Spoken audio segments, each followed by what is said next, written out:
Oh, man, it's a shame it's going to be a year until we hear that all over I mean, again. there's not going to be a lot to talk about, but if we want to just become a Comic-Con speculation show, we can. Yeah, we actually could, exactly. We could just play that each and every, segment. Just make that our new, cut in and...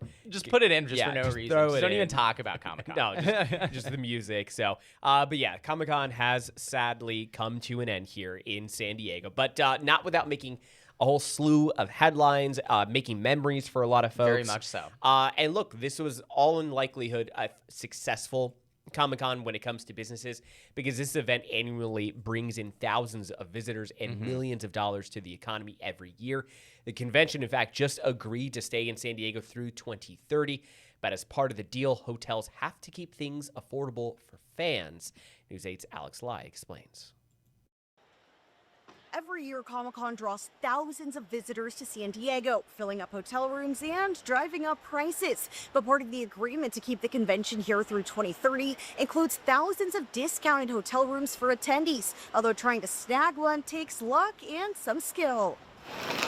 Amongst the crowd in the gas lamp on the final day of Comic-Con were people in costumes, sightseeing, and heading home. More than 61,000 hotel room nights were expected to be booked during the convention, bringing an estimated $95 million to the local economy. The official Comic-Con hotel block included more than 13,000 discounted rooms on the busiest nights. It's been really amazing. Caitlin, Sophia, and Jennifer were able to get those discounted rooms, but say it took a lot of planning. Usually when tickets go on raffle, we're all set up on our computers at the dining room table, making sure we're in the digital queue, and so it's the same for what veterans refer to as hotel apocalypse. 2 hotel sales take place before Comic-Con. The first offers discounted rooms outside downtown. The second is for downtown hotels, where high demand means attendees must go through an online lottery. While a hassle, they say it was well worth the total price. The hotel where we're staying, it was hundreds of dollars more expensive if I tried to book it through the hotel website. The discount hotel block ranged from just over $200 a night to more than $440. Both sales require a non-refundable deposit, plus guests pay San Diego's hotel tax, 12.75% citywide or 13.75% for downtown hotels. The hotel and sales tax are expected to bring in $3 million during Comic-Con. I think there's estimates. San Diego State economics professor Hisham Fawad says lower hotel costs help keep Comic-Con attendance high and benefit the city too. If people are getting gouged on their hotel room, then they're not going to go out to eat as much. They're not going to spend as much on retail here. So it makes sense for the city. But not everyone was lucky enough to get a discounted room. I was just waiting online, hopefully getting in, and then I didn't get in. It sold out really quickly. Luckily, it worked out for Servan, who stayed in an Airbnb in Coronado for cheaper than what he would have paid in the lottery. I think it was like about $150 a night or something. I mean, it was really cheap. So while this year's Comic-Con is wrapping up, for many fans, the search for next year's hotel has already begun. Alex Lai, News 8.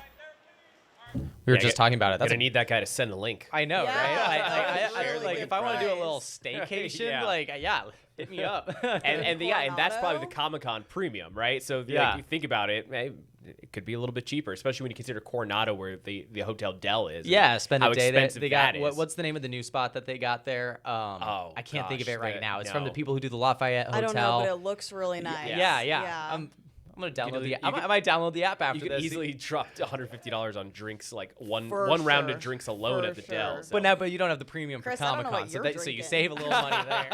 No, I just mean that Nothing the but prices are expensive. nothing but the finest. There's Yeah. top shelf and then Yeah, there's Chris's shelf. Chris is like, yeah.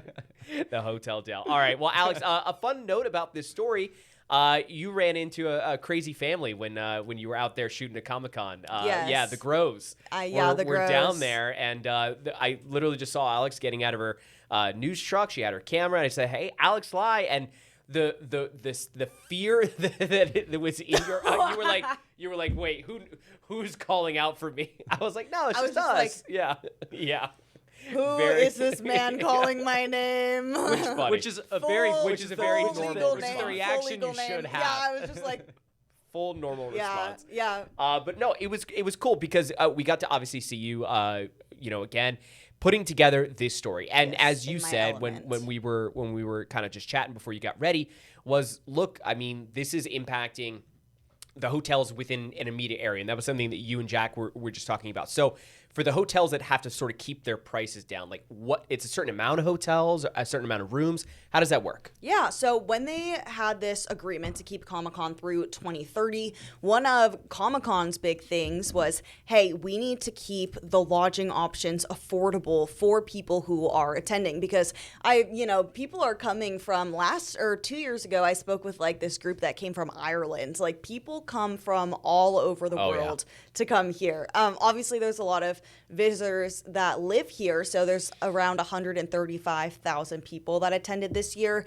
and about 65,000 hotel rooms that were booked. So there's like a bit of a difference. People can stay with friends. A lot of people live here. So not everyone needs lodging. But I was kind of talking about this with my photographer on Saturday, but when you think about the costs that add up, you're paying for flights, which are already going to be elevated because of Comic-Con weekend. You're paying for your hotel. You have to pay for your Comic-Con badge. That's hundreds of dollars already. Yeah. And then when you get in there, you're buying all sorts of cool stuff, like they had like swords and paintings and all that good stuff. Yeah, I'm like, of course you're going to get a souvenir. And then, if you go out at night, if you have to Uber, like the costs just stack up. And so if you have to pay these really expensive hotel fees, like that is a factor, and it's something that obviously attendees are like not going to want. So Comic-Con's like, hey, I know that you guys are making so much money from this event and you really want to keep it here, but the attendees need to be able to feel like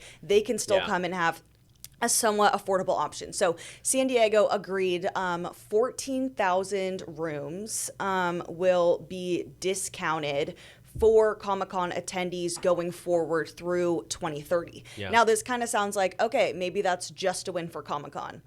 Actually, the economics professor I spoke with, I unfortunately wasn't able to put this all in my package just because I had so many moving parts. But hey, that's what we're here for. Yeah, exactly. So he said this benefits Comic-Con, obviously. This benefits attendees, obviously. This benefits the city because, like he was saying, like that means that there's people have more money to spend at businesses and like restaurants, like, like all of the San Diego things. Like, hey, maybe now they're gonna gift go store. try. Yeah. Maybe you want to get a Padres hat. There you go. Yeah, they're like, maybe we'll go do this, or we can pay for expensive parking. Like, I don't know, what have you. There's a little extra spending money there, and it keeps people wanting to come to San Diego, which is obviously tourism is a huge part of our economy. And then it's kind of like, okay, so there's around 60 hotels who are offering these discounted rooms, and it's like, okay, what's the incentive for them? Well, he was saying that obviously they're making less money than if they were to be charging these really high prices for Comic-Con weekend, but he was saying if they don't do this and Comic-Con is in, for example, LA or Las Vegas, then they're actually making no money that weekend. I mean, not any more money because they can't charge more for that weekend, and they have a lot less attendees. So it is a win for the hotels too. And I was just gonna say, because anecdotally, just like when the extension kind of comes between the city and Comic-Con and whether or not they're gonna do this, a lot of the conversation that you heard, the scuttlebutt, if you will, was just that San Diego has gotten so expensive over the years. When this first started and Comic-Con was in its heyday and comics were being traded, I'm not saying San Diego was like affordable by any means, but you could go and grab a fish taco for like 75 cents a pop or whatever, right? Like things were not as expensive as they are. But as the gas lamp went through some upgrades, if you will, the restaurants that are there, the hotels, all catered around the convention center, those are expensive businesses to attend. We went through that area. We saw lines out the door with all of them.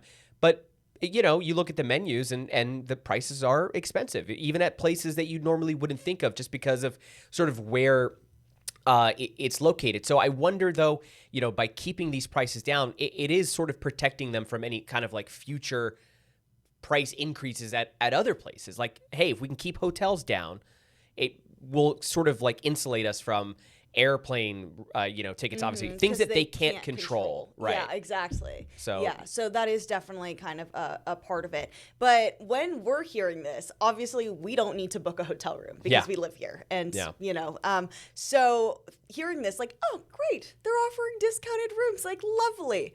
It sounds like a process to be able to snag one of these. So I was talking with, I mean, when you saw me out there, I was like, you know, looking for people to chat with who are visiting from out of town, which was not difficult to find. And so I'm talking with these people, and I was speaking with this one girl, and she said, she's like, I'm a veteran. Like, I have this down. And in order to snag one of these, you need skill, you need luck, and you need patience. And she said veterans refer to this as hotel apocalypse. I saw that quote. Yes. Yeah, such a good quote. Yeah, something I wasn't able to mention in the package was she said, you need to grab whatever you can. So she was there with her family of 4, and she said they bought a single hotel room with 1 king bed, and they brought an air mattress. Wow, smart. Yes. So she said, you just have to grab whatever you can. Yeah. Just whatever's available. Just immediately grab it. And I was like, wow. Oh, I think it's so like interesting too, because like we are so privileged as San Diegans to just be like, you know, we live here. But I also realized that in all my years of covering this, our badges that we get for the media, they're obviously for any day. I didn't realize that the badges that you buy as like a Comic-Con attendee, that's just for like one day. Like you can buy multiple days, but now you're talking about those costs and adding up. Yes. Yeah, man. If you want to go to Saturday and Sunday, get the hotel, get the Thursday, restaurant. Friday, I mean, we're what talking has like it. thousands of dollars. Yes, this is, and for a lot of people, like someone else I spoke with, she said, this is my vacation, you know, like this is my like this is a huge event. I'm spending so much money. This is my vacation, and I want to be able to explore and do other stuff. So she's like, having a hotel and within walking distance is huge. Like that's such a big factor in finding somewhere to stay because, you know, they want to, that proximity, especially if they're going to the convention, if they want to walk around, if they want to stop at the hotel room in between things, like it's just such a big part. So they do offer 2 different sales for the hotels. The first one's in the fall. So if you really think about it, that's in a couple months. So Comic-Con's wrapping up and people are already thinking about where they're going to stay for next year because you have to hop on it. So they open them up. Most of them, these like first sale hotels are in Mission Valley, like Hotel Circle area. Yeah, and they have shuttles that bring them out. Exactly. They offer those free shuttles to the convention center. And even though like if you're trying to save money, like that's a really great option. But they were like the convenience of having that walking distance is so huge. And also like you see how many fun things there are to do downtown. Like you weren't going out with a pass yesterday. No, and like you can see there were so many people out there just like hanging out, having fun. Like so many like just cool things on the buildings, like the wraps and the restaurants. So like it's just a really cool experience, especially if that is your big trip of the year, if that is your vacation. So those go fast. Basically, the veteran I spoke with said they do the same thing with tickets. They have her whole family has all their laptops set up. You have to like get into the virtual waiting room like queue. Days ahead. Yeah. So you get in this waiting room and then it's a randomized lottery system. So you just hope that one person in your group gets in. And then she said, book immediately. Whatever is available. Sounds like when we were trying to get Eras Tour tickets. Oh man. Or that's so crazy. Yeah. Or if you're one of those Hall H people and that's your number one goal, you don't even need to get one because you're gonna be camping out in line anyways. Yeah. There's your life hack right there. Imagine There you spending go. money on a hotel room only to find out we're going to be camping out in the for grass. free. Exactly. There I you mean, go. I think the mean- reports that we saw where people were camping out on Thursday. Yeah. That's your whole entire trip. I can only imagine. You just need Oh that my one God. Saturday night after the main panel or whatever Seriously, panel. I don't know if There you there's go. There you anything. go. Or you can I just don't know leave if after there's that. I maybe don't the know. Super Bowl. I don't know if there's anything I would. I don't even think camp I out. would camp out for this. If it was a free ticket to the Super Bowl. Depends on if my team was in it or not. I Yeah, don't there know. you go. Oh, that's so There was crazy. also the whole Hall H thing. Like there were so many things to be able to go see that really were drawing people to that downtown area. Yeah, so many people there. Even on Sunday, which was supposed to be like a slow day, it was crazy. to It see the was crowds. slower Yeah. on Saturday, Or Sunday. but it was still crazy to see those crowds. So